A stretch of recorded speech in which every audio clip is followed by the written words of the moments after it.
Empezamos tema 10, que es el tema de magnetismo. Empezamos con la teoría del magnetismo. Bueno, pues resulta imposible saber cuándo se descubrió el magnetismo por primera vez, ya que desde la antigüedad se conoce la denominada piedra imán, que está compuesta de magnetita, la cual tiene la propiedad de atraer objetos de hierro. En el siglo IV a.C., Tales de Mileto estudió propiedades del magnetismo, y Platón determinó que el magnetismo se puede transmitir a objetos de hierro. En siglos posteriores se fue comprendiendo poco a poco el fenómeno gracias a científicos como Pellerin de Maricourt en el siglo XIII o William Gilbert en el siglo XVII. Y en el siglo XIX James C. Maxwell dio la explicación definitiva del porqué de los campos magnéticos. Bueno, recordamos que uno de los 4 números cuánticos estudiados en la unidad 1 es el número de spin, que define el giro en torno a sí mismo que tiene un electrón. Bien, pues cuando los ejes de rotación de los electrones de un átomo tienen direcciones aleatorias, por ejemplo en esta figura, este no tiene propiedades magnéticas. Aquí cada eje de spin tiene un sentido distinto y aquí entonces no habrá propiedades magnéticas. Pero si estos ejes de spin de los electrones giran según ejes paralelos, como es aquí, todos los ejes de spin son paralelos entre sí y giran en el mismo sentido, el átomo tendrá un eje magnético, formando un diminuto dipolo magnético. Si todos los átomos de los que se compone un cuerpo alinean sus ejes de spin, el cuerpo tendrá un eje magnético y se comportará como un imán. Aquí vemos un cuerpo magnético sin eje magnético y aquí todos sus átomos han alineado sus ejes de spin y entonces tiene propiedades magnéticas. Uno de los extremos del eje magnético se denomina polo norte y el otro polo sur.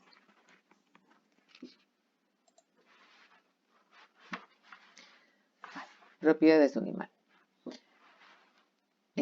Los campos magnéticos se representan mediante líneas de campo magnético. Y estas líneas tienen las siguientes características. Como vemos aquí, características: convergen allí donde el campo magnético es más fuerte y divergen en las zonas donde el campo magnético es más débil. Son invisibles y son capaces de atravesar cualquier material o el vacío. Cada línea forma una curva cerrada. Cada línea de campo magnético forma una curva cerrada. Salen del imán por el polo norte, es decir, este es el polo norte, salen del polo norte y entran por el polo sur. Dentro del imán van de sur a norte. Se repelen unas a otras. Cuando salen por el polo norte lo hacen concentradas, pero se separan tan pronto como pueden. Nunca se cortan las líneas de campo magnético y cada línea busca el camino más sencillo por donde fluir. Las líneas de campo tienden a ir por el camino más fácil y más corto. Cuando enfrentamos polos opuestos de dos imanes, como es aquí, las líneas de campo que salen del polo norte de uno entran por el polo sur del otro imán, ya que es el polo sur que tiene más cerca. Además, las líneas de campo intentarán acercar ambos imanes para que el camino sea aún más corto y por tanto más fácil. Este es el motivo de la atracción entre imanes cuando enfrentamos polos opuestos. Entonces salen por el polo norte, entran por el polo sur y por aquí viajan por dentro y aquí viajan también desde este polo norte de este imán al polo sur, atrayendo, intentando acercar a ambos imanes. Por otra parte, las líneas de campo se repelen unas a otras y nunca se cortan. Por eso, si enfrentamos dos polos norte o dos polos sur, aparecerá una fuerza de repulsión que intenta separar ambos imanes. Los imanes también atraen ciertos objetos. Si acercamos un imán a un tornillo de hierro, observamos una atracción. Este fenómeno es debido a que las líneas de campo buscan el camino más sencillo por donde fluir. Las líneas de campo fluyen con más facilidad por el hierro del tornillo que por el aire, por lo que se concentran en este. Además lo atraerán para cortar el camino que tiene que recorrer. El tornillo quedará pegado al polo que tenga más cerca. Acción del campo magnético terrestre. Bueno, pues el campo magnético terrestre tiene su origen en las corrientes de hierro fundido que tienen lugar en el interior del planeta. Este campo es muy importante porque repele el viento solar, el cual daña el ozono que nos protege de la radiación ultravioleta. ¿Vale? Es por tanto fundamental para el desarrollo de la vida en la Tierra. Por otra parte, gracias al campo magnético terrestre podemos orientarnos empleando una brújula. La brújula es una aguja imantada que puede girar libremente y se orienta según las líneas del campo magnético terrestre. Esta aguja apuntará hacia el polo norte magnético, que está situado a unos 1800 kilómetros del polo norte geográfico. Debido a que la ubicación de los polos magnético y geográfico no coincide, debemos realizar una corrección para poder orientarnos empleando una brújula referida al norte magnético y un plano que está referido al norte geográfico. Bueno, aquí vemos en esta imagen como la Tierra, como si fuera un imán, el norte magnético estaría aquí y el norte geográfico no está en el mismo sitio, está a 1800 kilómetros aproximadamente uno del otro. Los planos que estamos viendo están orientados al norte geográfico y las brújulas se orientan al norte magnético. Por lo tanto, hay que corregir. Si yo estoy con un mapa y orientándome con una brújula, tengo que saber que tengo que corregir esa orientación. Esa orientación, eso es la declinación magnética. ¿Vale? En todos los planos viene cuál es la declinación magnética, cuáles son esos grados y cómo varía ese grado cada año, porque eso va variando, tiene una variación cada año, se van separando, juntando, ¿vale? Y pueden ir hacia el oeste o hacia el este. Entonces en los mapas nos aparece cuál es esa declinación magnética, que es la separación entre los polos geográfico y magnético medida en grados, observados desde la posición donde nos encontremos. Por ejemplo, en Madrid, la declinación magnética es de 1 grado 20 minutos oeste y en Estocolmo de 5 grados 13 minutos este. El campo magnético de la Tierra no tiene una posición fija debido a su origen. Este fenómeno se conoce como variación secular. En la actualidad, el norte magnético se mueve hacia el oeste a un ritmo de 10 minutos al año aproximadamente.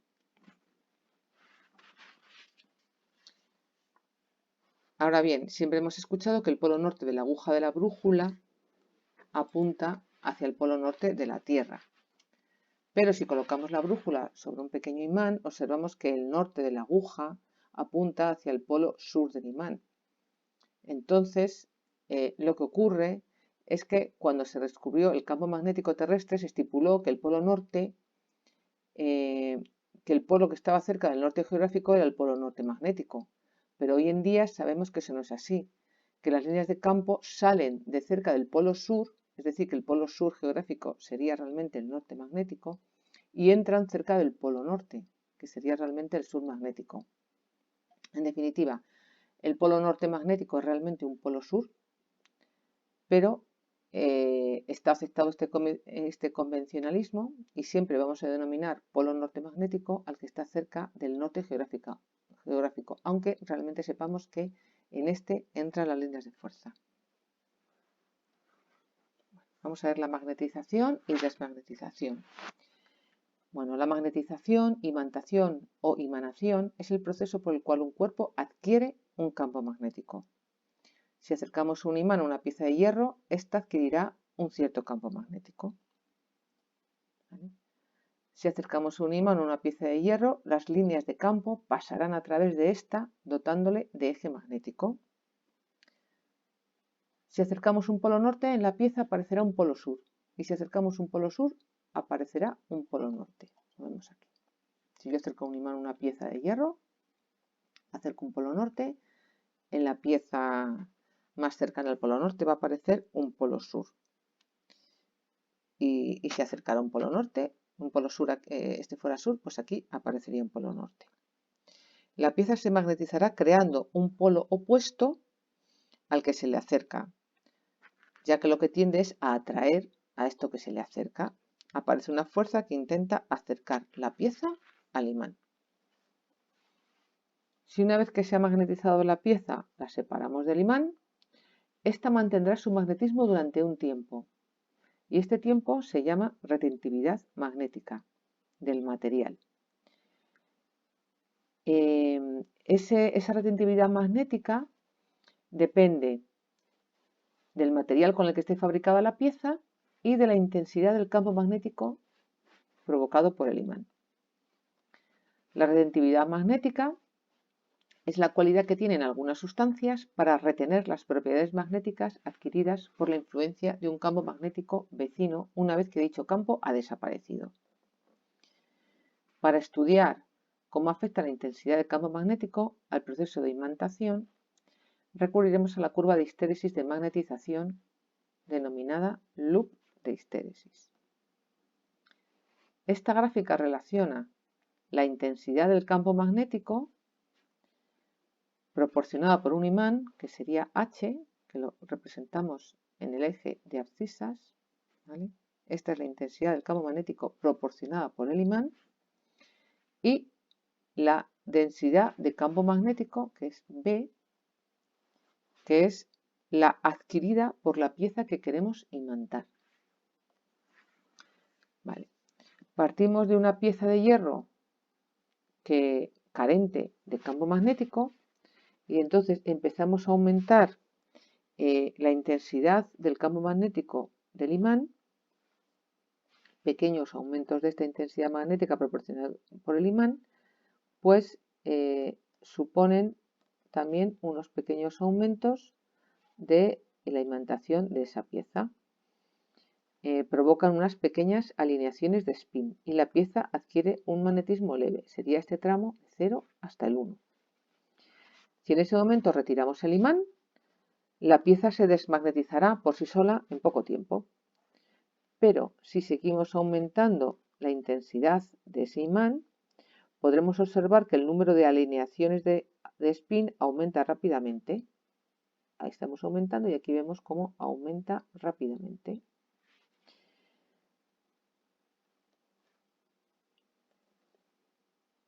Y entonces provocan grandes aumentos de magnetización. Estamos en el tramo del 1 al 2.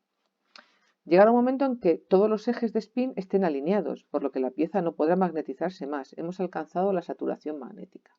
Llegados a este punto de intensidad de imán, ya aunque yo aumente más la intensidad de ese imán, no va a aumentar más el magnetismo que ha adquirido esa pieza.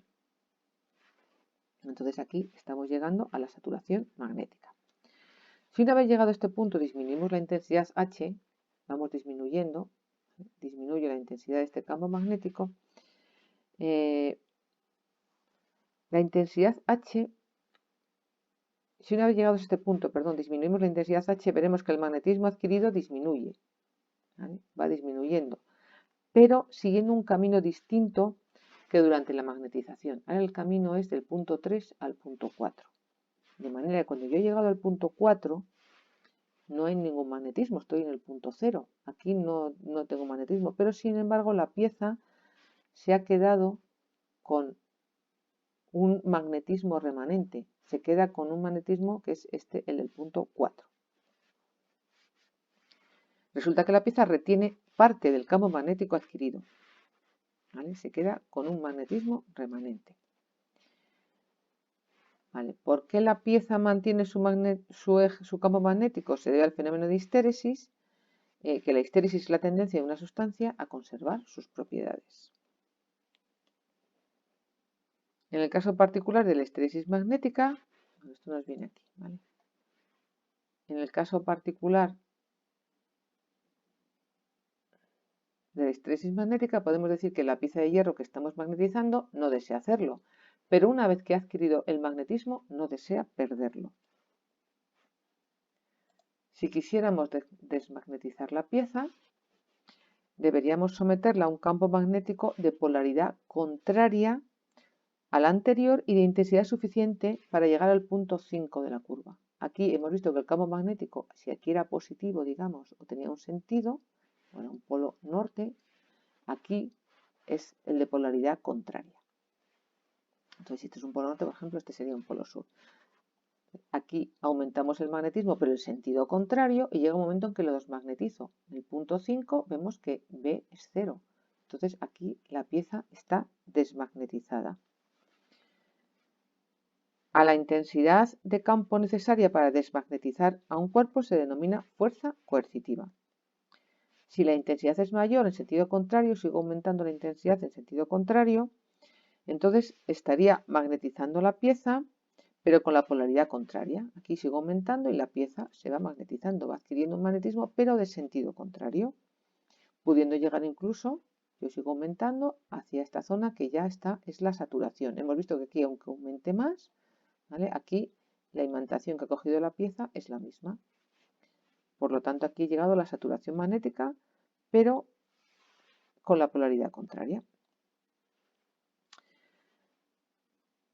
Vale, pudiendo llegar la forma del loop de histéresis, entonces depende de la retentividad de la sustancia que se pretende imantar. Si el material tiene una alta retentividad magnética, como es este caso, como el acero de alta resistencia, el loop es más ancho. Es decir, yo imanto la pieza y cuando voy bajando el campo y llego a no imantar nada, se queda con una alta magnetismo remanente, se queda con un alto magnetismo remanente. ¿Vale?